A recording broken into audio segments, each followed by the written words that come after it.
na carta do apóstolo Paulo à igreja de Éfeso. O capítulo é o 5 e o versículo é o 22 ao 24. Quem lembra do tema que nós estamos trabalhando? Remova da sua vida tudo que impede você viver bem, não é?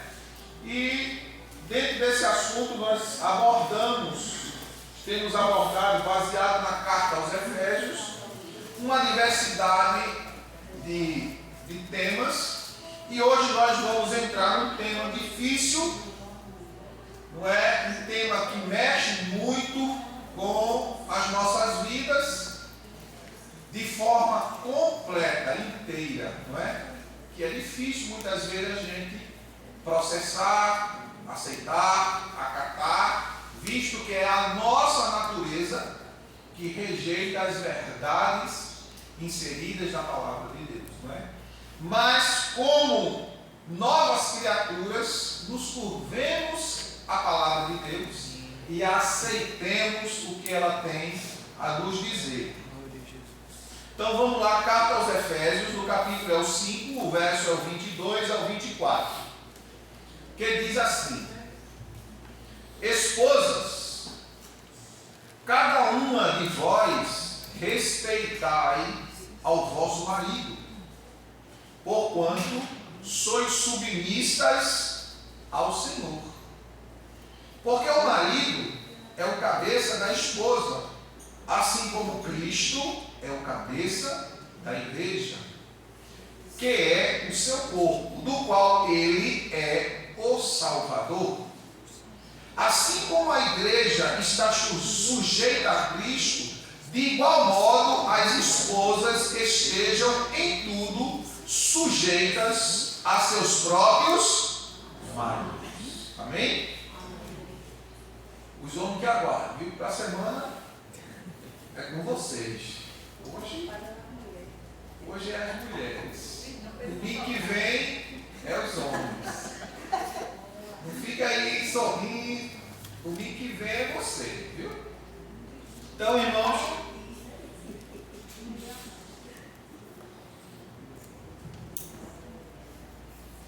relembrando o que nós temos dito, quando nós nos convertemos, a nossa natureza biológica, ela não aceita Jesus. O hormônio não se converte, não é? Então, dentro de nós, existem duas naturezas: a caída e a nascida de novo. E a palavra de Deus nos ensina que todos os dias há uma luta dentro de nós. A natureza caída e a natureza que foi ressuscitada com Cristo, como diz Colossenses 3. A natureza que busca fazer a vontade de Deus, a natureza que quer agradar a Deus, a natureza que quer ir morar na eternidade com Deus. Só que a nossa natureza caída, que muita gente pensa que pelo fato de ter levantado a mão, ou até mesmo se batizado, achando que ela morreu definitivamente, não. A maldita sabe nadar, né? Então você tem que todo dia deixar ela lá de baixo, subjugada àquilo que a palavra de Deus nos ensina. E diante disso, irmãos, nós como crentes precisamos aprender a andar diariamente na plenitude do Espírito Santo. E quando nós andamos na plenitude do Espírito Santo, como nós tratamos isso nos outros vídeos, não é que vocês podem acompanhar, que está gravado.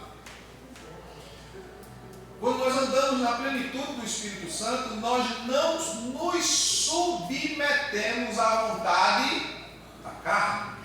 Como Paulo diz na carta aos Gálatas, no capítulo 5, verso 16, quando ele diz: andai em espírito, e assim você não irá satisfazer a vontade da carne.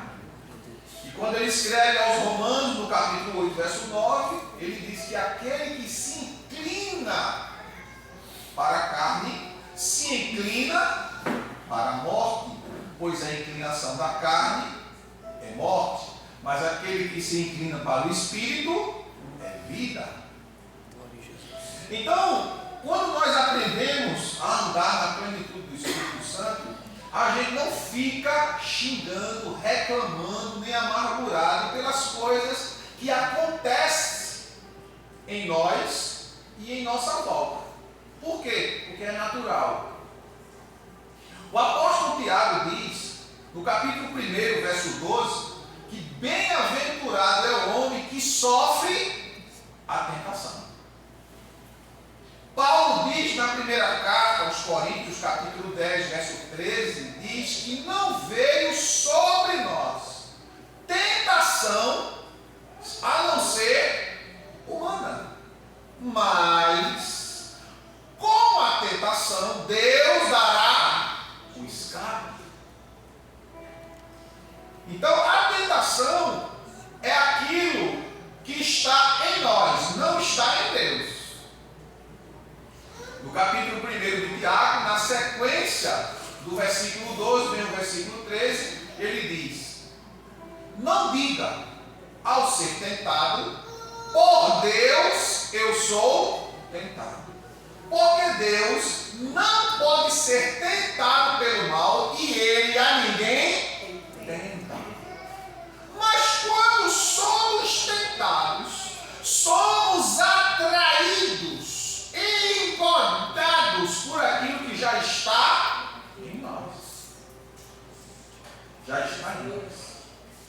E às vezes a gente tem lutado quando o diabo me tentou. Não, você deu vazão à tentação. Que todos nós somos tentados. Agora, como a gente se comporta é diferente. Não é? Então, quando nós estamos cheios do Espírito Santo, nós entendemos que essas coisas faz parte do processo da vida do cristão. E quando a gente encara isso de uma forma natural, a gente se sobressai sobre isso. Porque maior é o que está em nós, que nos capacita a vencermos a natureza caída. Paulo aos Romanos, no capítulo 6, verso 12, ele diz que o pecado não terá mais domínio sobre nós. Por quê? Aí João ratifica no capítulo 3, verso 9 da primeira epístola. Ele diz: porque a semente de Deus permanece nele. E devido à semente permanecer, ele não pode pecar. Porque é nascido de Deus. Não é? Então, dentro desse contexto, irmãos, o comportamento, presta bem atenção, vitorioso, conquistador, que o crente tem, não é devido a pensamentos positivos, porque tem uma filosofia que muitos crentes têm adotado. E qual é ela, pastor?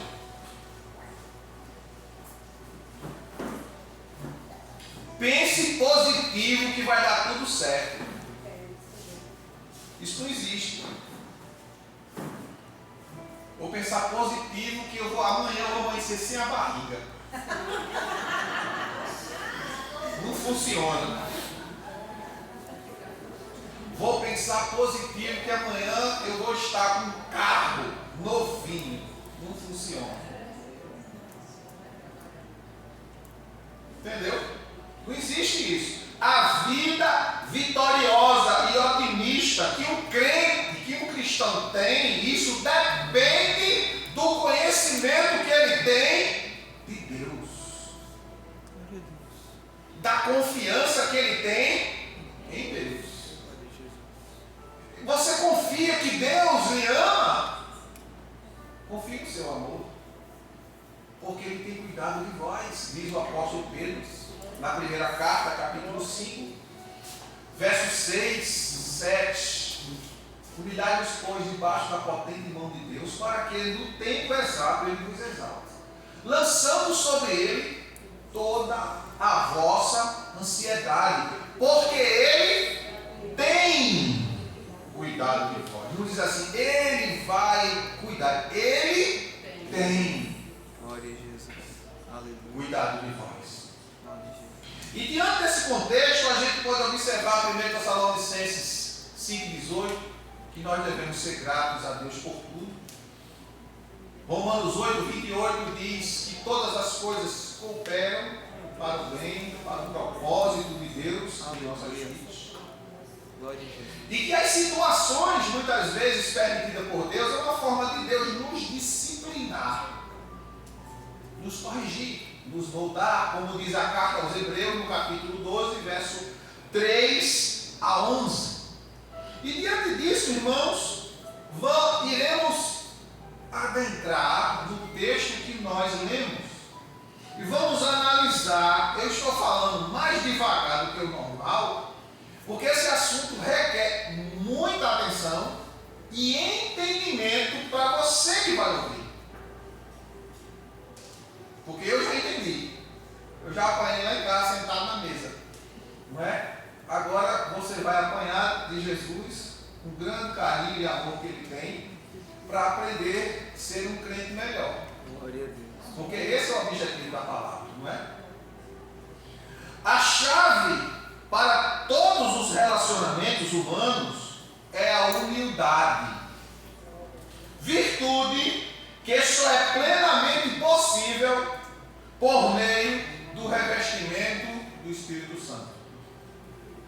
Se você estiver revestido do Espírito Santo, uma das características do fruto do Espírito Santo é a humildade. E a recomendação bíblica é que haja em vós o mesmo sentimento que houve em Cristo Jesus, que sendo Deus, não teve por usurpação por ser igual a Deus, mas humilhou-se a si mesmo. Deus desceu ao nosso nível e às vezes a gente acha que é grande coisa. Então, a base de todo relacionamento, a chave para que todos os relacionamentos humanos dê certo é a humildade. E no capítulo 5 da carta aos Efésios, que você está com a sua Bíblia aberta, você vai ver no versículo 21, quando Paulo diz assim, ó, sujeitando-vos uns aos outros, aonde?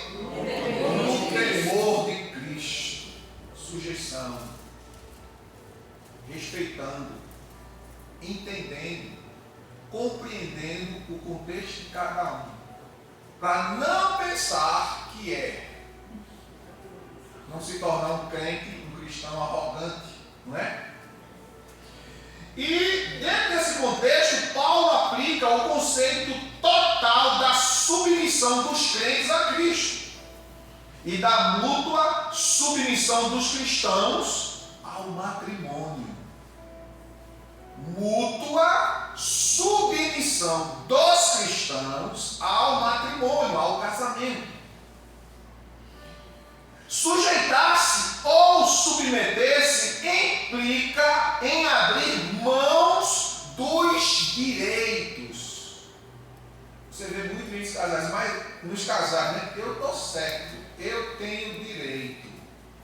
Tu só tem direito de obedecer a palavra, menina.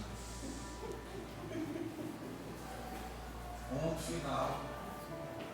É o teu direito, porque o resto não tem nenhum. Então vamos lá. Quando o texto sagrado diz assim, escuta aí, verso 22 do capítulo 5. Esposas, cada uma de vós respeitai ao vosso marido.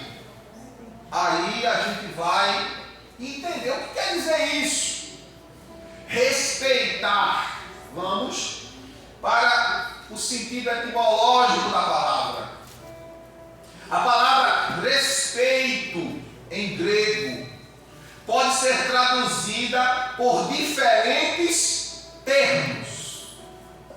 Mas um dos mais importantes vem do verbo timaô. Timaô. E do verbo timaô vem a palavra time. Ou, a gente lendo de forma literal, time. E o que quer dizer isso? Significa honrar e dar valor. Então, quando Paulo diz assim, esposas, cada uma de vós respeitai ao vosso marido, Paulo está dizendo, valorize, honre o seu marido. E aí, dentro desse contexto, vem outra palavra grega que está incluída dentro do contexto. Presta bem atenção. Vocês sabem que o Antigo Testamento foi escrito em hebraico, o Novo Testamento é escrito em grego. Então, todas as vezes que nós precisamos entender de uma forma mais profunda, mais explícita, a gente precisa extrair para poder falar o que realmente Deus está querendo dizer para nós. E aí vem a palavra sevasmos. É outra palavra grega usada no sentido de reverência. E está presente quando aplicada a respeito mútuo. Respeito mútuo. Então veja que a gente está falando ainda do verso 22, falando de respeito. E o respeito que a palavra de Deus está dizendo que as mulheres devem ter é dar o valor, dar a honra e dar o respeito quando o marido não está presente, reverenciando a sua ausência. E nós podemos citar um exemplo de pessoas que reverenciavam outras, porque viam nele ponto de referência. Quando uma mulher escolhe casar ou aceita casar com o homem que ela escolheu, ela deve reverenciá-lo até que a morte os separe. Quando você decide escolher isso. Capítulo 24 do livro de Gênesis relata a história de Eliezer, ou Eliezer, o mordomo fiel de Abraão, que foi buscar uma esposa para o seu filho Isaque. Ela nunca tinha visto Isaque. Nunca. Mas aceitou a proposta de casamento. Foi com Eliezer. E a Bíblia diz que quando Rebeca estava próxima, nas proximidades das terras de Abraão, ela avistou Isaque no campo. E ela ergueu a cabeça e perguntou a Eliezer: quem é aquele? Eliezer responde: é o meu senhor Isaque. Ela entendeu que aquele ali era o amado dela. Ela automaticamente desce e vai ao encontro de Isaque.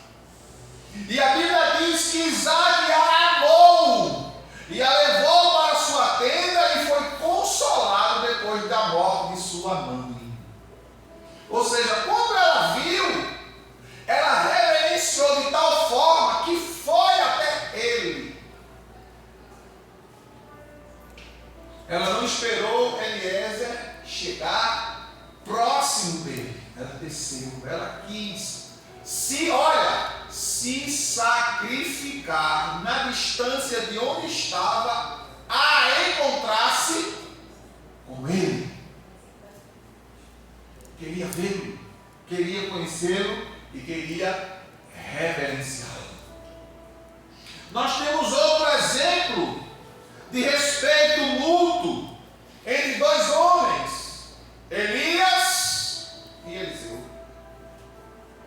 Elias, na sua missão de profeta, durante o transcorrer de seu ministério, como qualquer um de nós podemos ter, teve o seu tempo de frustração, o seu tempo de dor, o seu tempo de tristeza,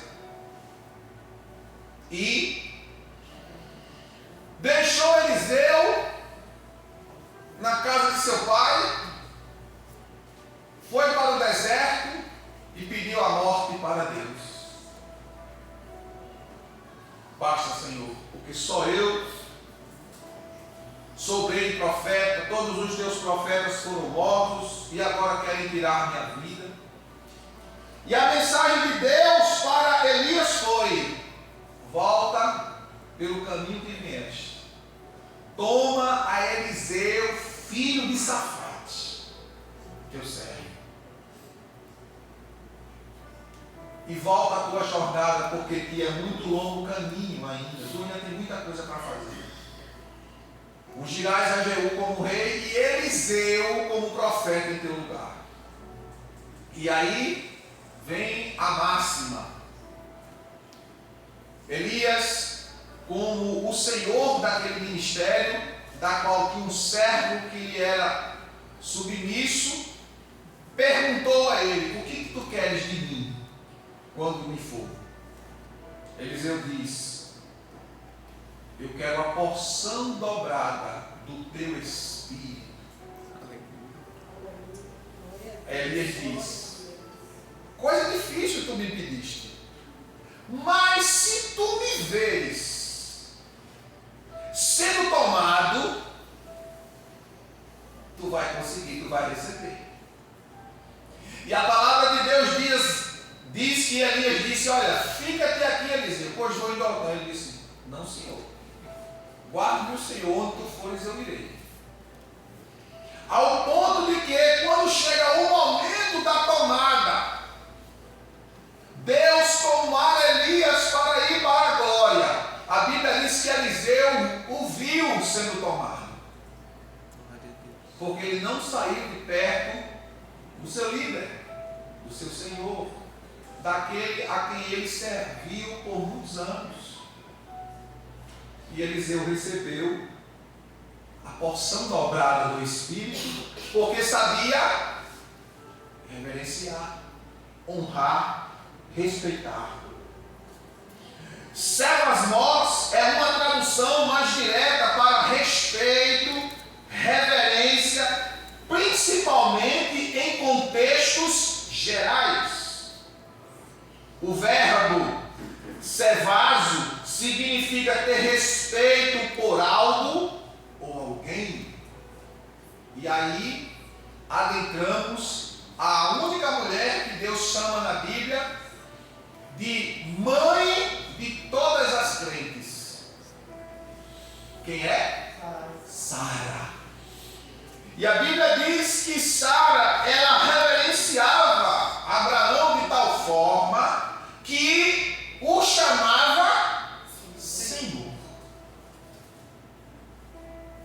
E aí vem a tradução da palavra Senhor para o grego.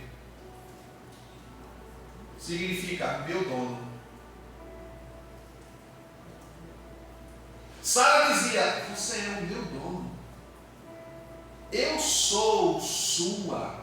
Como diz o livro de Cântares: eu sou do meu amado e o meu amado é meu.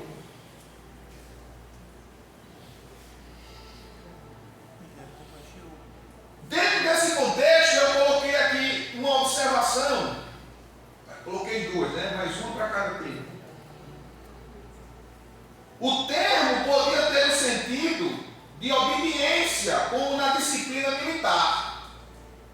Porém, a palavra obedecer não aparece em nenhuma parte das Escrituras em relação às esposas. A Bíblia não manda a esposa obedecer. Mas a Bíblia manda a esposa estar sujeita. Porque quem se sujeita, obedece. E você vai entender por quê. Embora a palavra obedecer seja usada no tocante aos filhos, como está registrado em Efésios 6:1. Filhos, obedecei a vossos pais no Senhor, porque isto é justo. Em relação também aos escravos e aos servos, como diz 6 e 5 de Efésios, né? Quanto a nós outros escravos, obedecei a vossos senhores terrenos, com todo respeito e temor, com sinceridade de coração, como a Cristo. Então a palavra obedecer não está em nenhum lugar da Escritura inserida, indicada para a mulher. Mas o que a Bíblia diz é submissão. E essa submissão leva ao respeito, à honra e à reverência. A esposa deve respeitar com carinho a seu marido como um ato de fé e dedicação ao Senhor. Olha, vamos para o texto sagrado. Está com a Bíblia aberta? Olha o que a Bíblia diz. Repetindo o verso 22. Esposas, cada um de vós respeitai a vosso marido, porquanto sois submissas ao Senhor. Quem é o Senhor? Jesus. Quem é teu Salvador? Jesus. Quem perdoou teus pecados? Jesus. Quem escreveu teu nome no livro da vida? Jesus. Por causa dele você é submissa. Por ele. É um culto. Você faz porque você ama a ele. Você faz porque você adora a ele. Você se submete porque você quer agradar a ele. É por causa dele. A analogia entre o relacionamento de Cristo com a igreja e do marido com a esposa é fundamental para a compreensão integral desse princípio bíblico. Cristo fez por merecer seu relacionamento especial com a igreja. Cristo fez por merecer. Você se submete a Cristo por amor. Porque Cristo se deu, se doou por você. Assim, maridos, se doem por vossas esposas, para que ela possa exercer esta submissão de forma digna, com prazer, com satisfação, sem sentir peso, sem sentir dor, sem sentir-se humilhada, diminuída, mas pelo contrário, ela se sinta honrada em assim o fazer.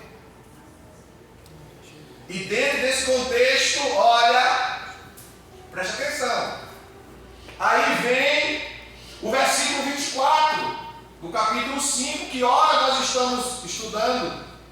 Assim como a igreja está sujeita a Cristo, de igual modo as esposas estejam em tudo sujeitas a seus próprios maridos. Agora vem a segunda observação.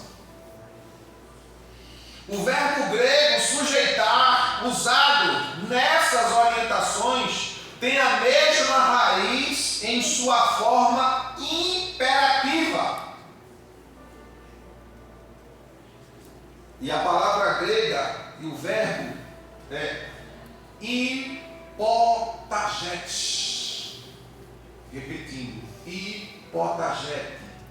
Que significa colocar-se espontaneamente sobre a missão e responsabilidade de outro. A partir do momento que a esposa está submissa e está debaixo da responsabilidade do outro. É sua responsabilidade. Cuidar, homem. Cuidar, amar, zelar e preservar a integridade física, moral e espiritual da sua esposa. E amar o próximo.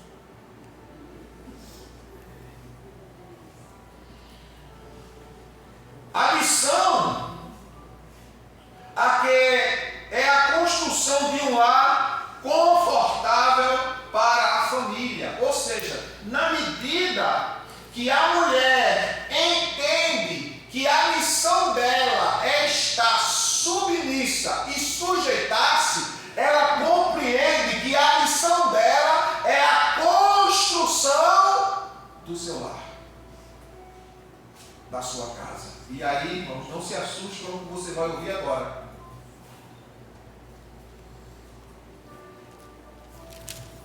Eu falei isso aqui quinta-feira no círculo de oração. E aí a gente vai ampliar mais sobre esse assunto. O poder de influência da esposa, escuta bem, o poder de influência da esposa é maior que a capacidade de resistência do marido. Eu vou repetir. O poder de influência da esposa é maior que a capacidade de resistência do marido. Exemplo, eu vou citar 3 exemplos. Foi a mulher que influenciou Adão a comer do fruto? Não. Foi a mulher que influenciou o próprio marido a dormir com a serva? Foi a mulher que influenciou a Sansão a contar o segredo? Ou seja, o poder de influência da mulher é maior do que a capacidade do homem de resistir. Então preste atenção nisso. Eclesiastes capítulo 7. Vamos ler para a gente depois retornar na sequência desse assunto. Capítulo 7 de Eclesiastes. Verso 26. Eclesiastes 7, 26 a 28. Veja o que é que Salomão diz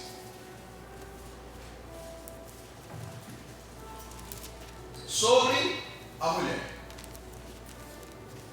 Salomão diz: e descobri que a mulher que age como armadilha, cujo coração é uma total cilada, e as mãos correntes ardilosas, é mais amarga que do que o que, irmão? É mais amarga do que a morte.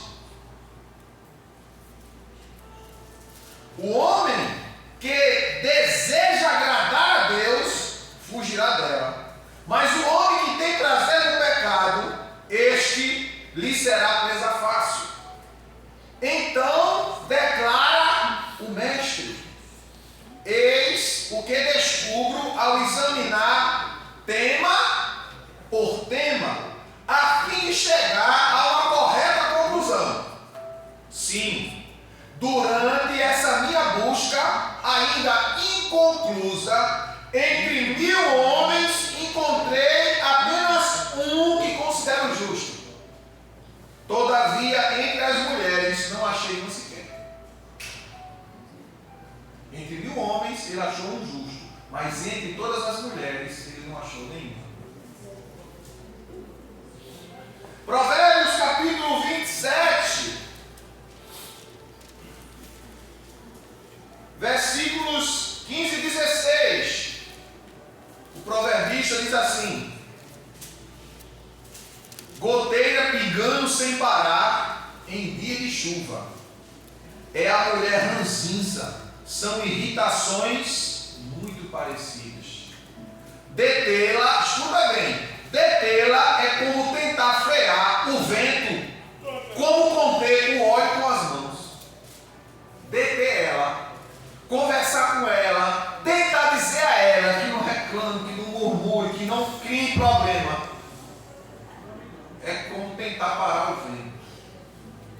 segurar o vento com as mãos. Ainda, Provérbios, capítulo 21, verso 9. 21, 9. Olha o que a palavra diz. É melhor morar sozinho no fundo de um quintal do que dentro de uma mansão com uma mulher murmuradora e briguenta.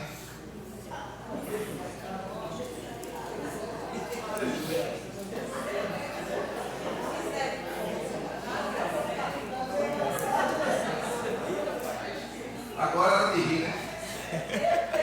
Mas vamos para adiante. Em Provérbios 14, 1, preste bem atenção, Provérbios 14, 1 diz que a mulher é o quê? A sua casa, o seu lar, seu relacionamento. Porém, a tola destrói com as suas próprias mãos. Vocês entenderam o que é ser submissa e vocês entenderam o que é se sujeitar. Agora veja o porquê. Quando a mulher se submete e quando a mulher está sujeita ao marido, o que é que ela está fazendo? Edificando. De que forma? A palavra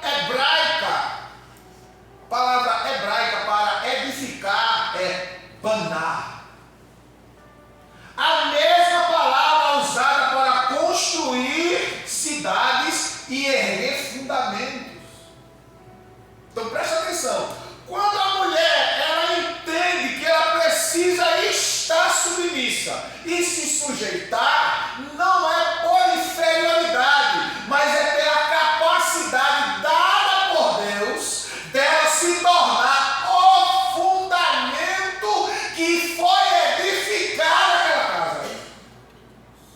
Pasmem, Salmo 127. Se o Senhor não edificar a casa, em vão trabalha. Deus edifica a casa pela mulher.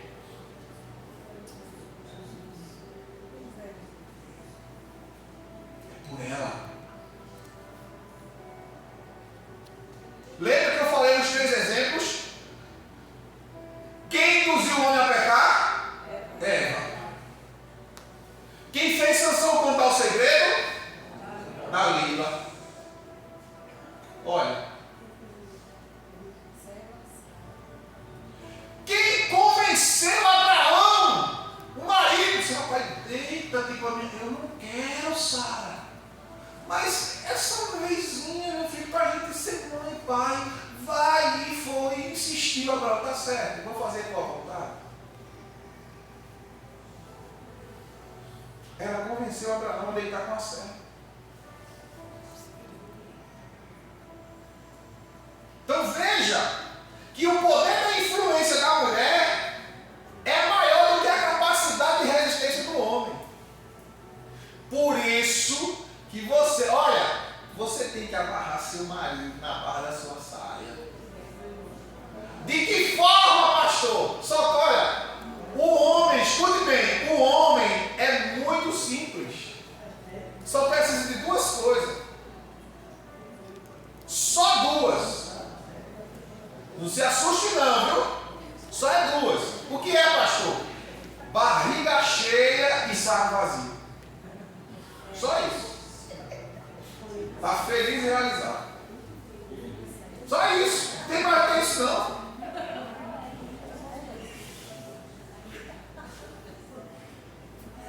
Só essas 2 coisas. Está feliz da vida. Satisfeitíssimo. Chegou em casa cansado, esgotado, suado, sujo, cansado. Ah, mulher, meu filho, já está pronto aqui, ó. Senta aqui. Não, tome banho agora não. Senta logo aqui, coma. Não deixa eu ver se senta, bota.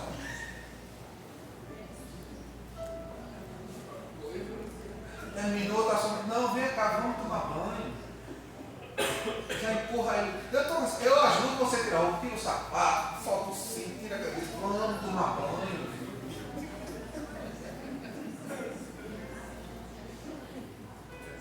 Irmãos, eu duvido que o que essa mulher pedir, ele podendo, ele não dê.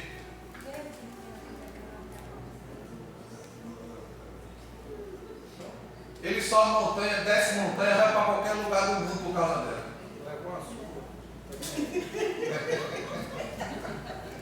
É uma surra mesmo. Ele faz qualquer coisa por ela. Porque a forma, olha, ele chegou arrasado. Então o que ele estava fazendo? Trabalhando, conquistando para trazer. Aí quando chega em casa, né, tu chegasse tarde, tá aí todo fedorento, não quer, ó, vai embora pra lá, vai, não quer nem te ver.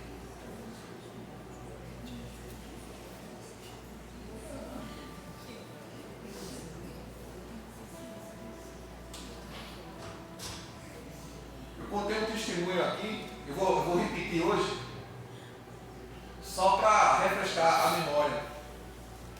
Uma mulher casada, escute bem, viu?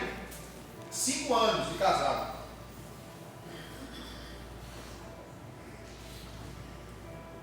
Fez um churrasco, chamou todos os vizinhos. Todo mundo lá no churrasco. Cada um falando sua história. Ela era a anfitriã. O marido dela lá na churrasqueira, assando carne para todo mundo, distribuindo para todo mundo, lá calado, não dizia nada. E cada uma falava das virtudes do seu marido. Ela fez assim: estou vendendo o meu marido, baixo custo e baixa quilometragem.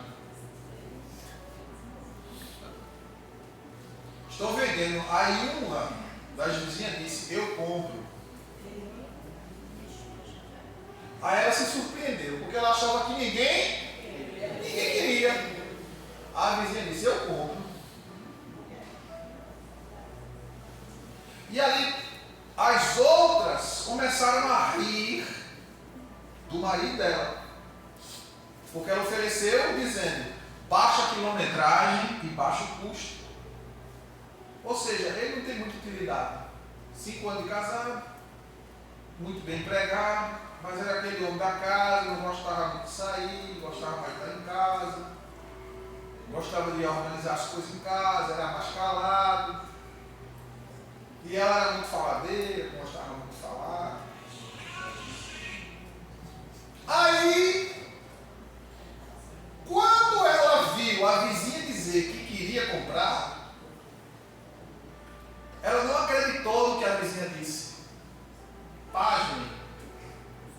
No outro dia a vizinha chegou lá. E aí, tá de pé o negócio?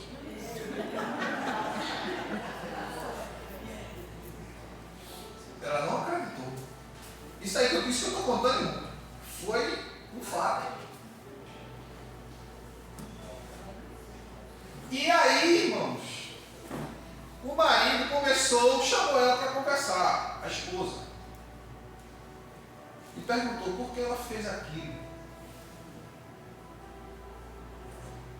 E aí ela tentou se justificar, e eles começaram a conversar, e ele começou a falar para ela tudo que ela vinha fazendo já há meses. Reclamava de tudo, quando ele dava tudo, uma boa casa, ela tinha um carro, ele tinha um, e ela sempre, nunca satisfeita. Não queria ter filhos, ele queria ser pai, e ela não queria ser mãe. E aí chega a vizinha, disse: e aí, vizinha, tá ali, a proposta está de pé? Ela: que proposta? A que você fez ontem. Você disse que queria vender, e eu estou aqui para comprar.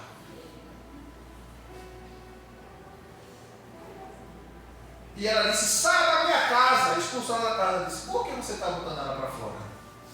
Ele agora ficou do lado da mulher, da outra, né? Que chegou para comprar. Foi você que fez a proposta.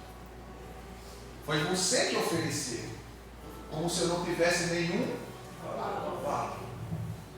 Para resumir a história, ele ficou com a vizinha.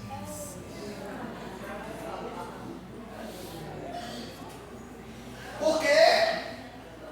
Porque uma palavra de humilhação que ela disse em uma festa com toda a vizinhança, em um público.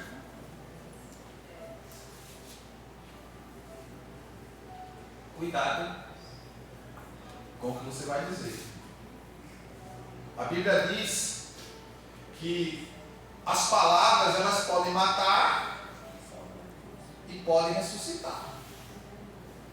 O apóstolo Paulo diz que a nossa palavra deve ser temperada, com sabor, uma palavra que dê gosto, dê vida, dê motivação.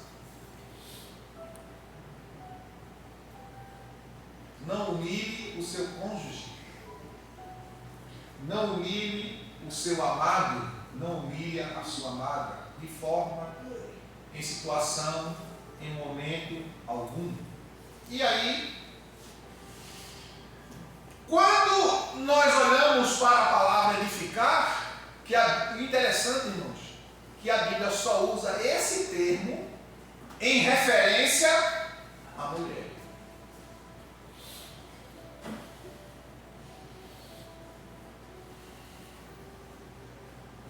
E como eu disse, a palavra edificar no hebraico é baná.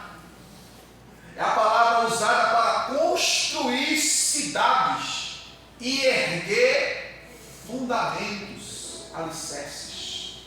Ou seja, a mulher foi criada para trazer estrutura e fortalecimento àquilo que Deus colocou em suas mãos.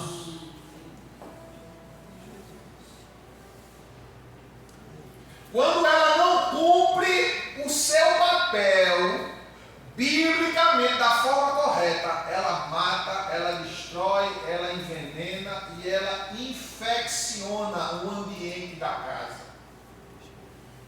trazendo morte não só ao casamento, isso passa aos filhos também. E aí, irmãos, vamos ler 1 Coríntios, capítulo 11, versículo 8 e 9. 1 Coríntios, capítulo 11, verso 8 e 9. Porquanto o homem não se originou da mulher, mas sim a mulher do homem. Além disso, o homem não foi criado por causa da mulher, mas sim a mulher por causa do homem. Ou seja, o homem tinha sido criado por Deus, mas o homem precisava de quê, irmãos? De alicerce. O homem precisava de quê, irmãos? De fundamentos. Quando Deus diz, não é bom que o homem esteja só, ou seja, ele não tem estrutura, ele precisa de alguém. Aí ele diz, far-lhe-ei uma auxiliadora idônea. Aí é que vem o outro segredo de Deus para a mulher, para nós homens. Quando Deus diz, far-lhe-ei uma auxiliadora idônea, Deus está dizendo, Ezer Kenegido, é a palavra hebraica para isso. Ezer Kenegido. Sabe o que significa? Que a mulher é o socorro, o auxílio do homem. E essa palavra que Deus usou para dizer que ela era a auxiliadora do homem é a mesma palavra que é usada em referência à pessoa de Deus em relação ao seu povo. Deus é o meu socorro e o meu auxílio. Ezer Kenegido.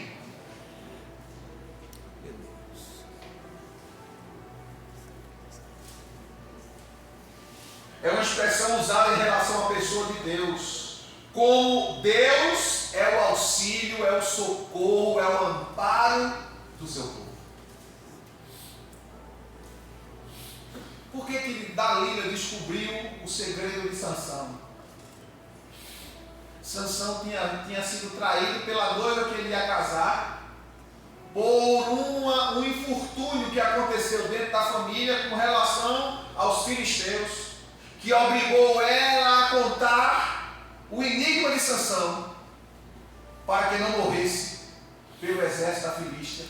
Ela conta. Aí o que é que acontece? Sansão paga, mas em compensação a vida dele é destruída. Por quê? Porque ele foi desesperado, desamparado, sem ninguém para contar, para desabar, para expor. Chega alguém: o que é que você tem, meu amor? E a Bíblia diz que ela era bela, que ela era bonita. Ele se encantou. Olha, levado pelo sentimento de dor, de frustração, deitou sobre os braços, sobre o colo de Dalila. E ali ela, nas suas declarações, ela diz: conta-me o segredo da tua força. Diz, como é que tu tem tanta força? O que é que tu faz para ter tanta força? E Sansão tentou resistir e disse a primeira vez: olha, tu me amarra com cordas virgens, e aí eu perco minha força. E quando Sansão estava todo amarradinho com cordas virgens, ela gritou: Sansão, os filisteus vêm contra ti. Ele torou as cordas como se fosse linha queimada. E depois de 3 tentativas, veio as lágrimas. Tu não me amas. Tu mentistes para mim. Se tu me amastes, tu me contaria o teu segredo. Olha.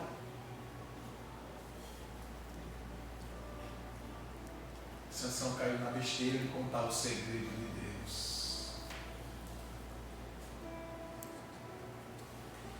Quando a Bíblia diz assim: vós, mulheres, sede submissas a vossos maridos como ao Senhor, de sorte que se os vossos maridos não obedecem ao Senhor, pelo procedimento de suas esposas, sejam ganhos sem palavra. 1 de Pedro, capítulo 3. Ganhos sem falar nada. Comportamento de submissão, sujeição. Aí ele diz: como Sara reverenciava Abraão de tal forma que chamava-lhe Senhor. Aí ele diz: das quais vós sois filhas.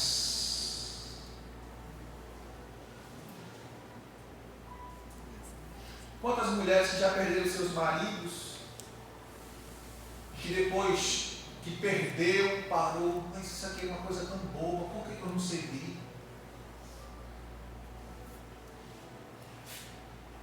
Por que eu não deixei passar isso? Por causa do orgulho, destruiu o relacionamento, afetou os filhos. Depois pergunta: por que meu filho é assim? Por que minha filha é assada?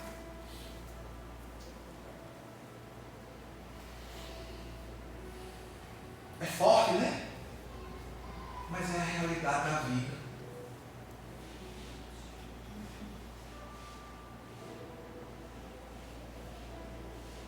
Deus é o auxílio do seu povo, é o auxílio da sua igreja, mas Deus nos deu um auxílio na terra. Chama-se mulher, esposa. Quando esta, de fato, como nós lemos em Eclesiastes 7:28, Salomão disse: entre 1000 homens achei um justo, mas entre mulheres não achei. Quando de fato, não é eu que estou dizendo, é a palavra de Deus que está dizendo. E esse livro aqui não tem erros. Aleluia. Esse livro aqui não tem falhas. Glória a Deus. Esse livro aqui é inerrante, porque ele não é a palavra do homem, ele é a palavra de Deus. Glória a Jesus. Por isso que nessa noite, você, esposa, saia mais ciente e consciente de sua missão. E você, marido, faça por merecer. E se Deus quiser, domingo que vem, eita, prepara-te, homem, que tu receberás o teu consolo. Não é? Na próxima semana a gente continua esse assunto. Amém? Você que não ouviu os outros, você vai lá no canal e acessa lá o YouTube.